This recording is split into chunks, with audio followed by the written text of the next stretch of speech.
એક બેંક્સ માટે ઓવરઓલ એક વ્યૂ લઈએ, કારણ કે જે રીતે આજે પોલિસી અનાઉન્સમેન્ટ છે, ઘણા બધા સેક્ટર્સ આમ તો આપણને મહત્વના રહેશે, પરંતુ બેંક માટે, કારણ કે જે ઘણા સમયથી આપણે જોઈ રહ્યા છીએ કે બેંક નિફ્ટીનું આઉટ પરફોર્મન્સ એક સમય નિફ્ટી સામે હતું, એ હવે નથી, કારણ કે પીએસયુ કે પ્રાઇવેટ બેંક તરફથી એટલું કોન્ટ્રીબ્યુશન આપણે જોઈ રહ્યા નથી. તો આજે કઈ રીતના દરોને લઈને નિર્ણય આવશે એને લીધે આપણને એક રિએક્શન દેખાશે, પરંતુ કઈ રીતે પ્રાઇવેટ બેંક, એનબીએફસીઝ અને પીએસયુ બેંક્સ તમે જોઈ રહ્યા છો, એના પર એક ચર્ચા કરીએ. તો અગર આપણે આ ક્વાર્ટરના નંબર જોવા જાય ને ચાંદીજી, તો જે પ્રમાણે નંબર હતા, તો અક્રોસ યોર અગર અસેટ ક્વોલિટીની વાત કરવા જાઉં તો both your net NPA and gross એનપીએમાં તકરીબન 40 to 45 જે એક 0.45 જે બેસિસ પોઈન્ટ હતા એના એક ઇન્ક્રીઝ થઈ ગયા છે on a quarter on quarter basis અને વાય બેસિસ પર. તો એ પ્રમાણે જે અસેટ ક્વોલિટીનો જે એક હતો સેન્ટિમેન્ટ, એ થોડો આ ક્વાર્ટરમાં ઇમ્પેક્ટ થયું છે. બટ અમને લાગે છે કે જે સીઆરઆર કટ જો લાસ્ટ આરબીઆઈ એમબીસી મીટ પર હતો, એનો જો ફૂલ ઇમ્પેક્ટ છે એ આ ક્વાર્ટરમાં અક્રોસ બેન્કિંગ સ્ટોક્સમાં દેખાઈ શકે છે.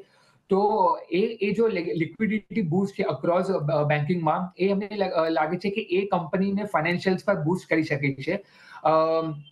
અને લોન બુક પર અગર આપણે જોવા જઈએ તો મેજોરિટી જે કંપની છે એને જે લાસ્ટ ક્વાર્ટરમાં જો લોન બુકનો ગાઈડન્સ આપ્યો હતો, એ તકરીબન બેન્કિંગ મેનેજમેન્ટે એ રિટેન કર્યો છે. તો 10 to 12% or 13% જે લોન બુક છે, લોન ગ્રોથ બુક છે, એના ગાઈડન્સ મેન્ટેન છે.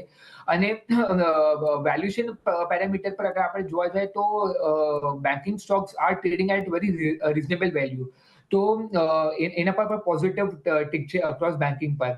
તો આજે પોલિસી છે, તો એમાં જે એક્સપેક્ટેશન તો છે કે રેટ કટ નથી થવાનો. આ પ્રમાણે જે કોમેન્ટ્રી હશે જે ગવર્નરનો, તો એ બહુ મહત્વમાં હશે. તો એ આગળની જે રણનીતિ છે એના પ્રમાણે કાફી ઇમ્પોર્ટન્ટ થશે.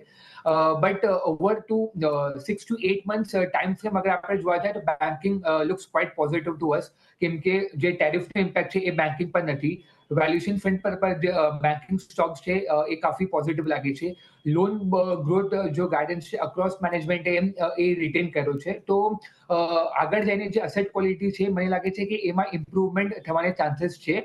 તો ઓવરઓલ બેન્કિંગ સ્ટોક્સ પર અમારો વ્યૂ પોઝિટિવ છે. અને અક્રોસ બેન્કિંગમાં અગર નામ લેવા જાઉં તો state bank of India, bank of Baroda અને આઈડીએફસી ફર્સ્ટ બેંક, આ અમને લાગે છે કે આ પોઝિટિવ છે. અને લાર્જ કેપ પર પ્રાઇવેટ સેક્ટરમાં જાઉં તો એચડીએફસી બેંક. એચડીએફસી બેંક પ્રાઇવેટમાંથી, આ સિવાય SBI, BOB, IDFC first bank બેંક્સમાંથી એક ફોકસમાં તમે રાખી શકો છો. ત્યારબાદ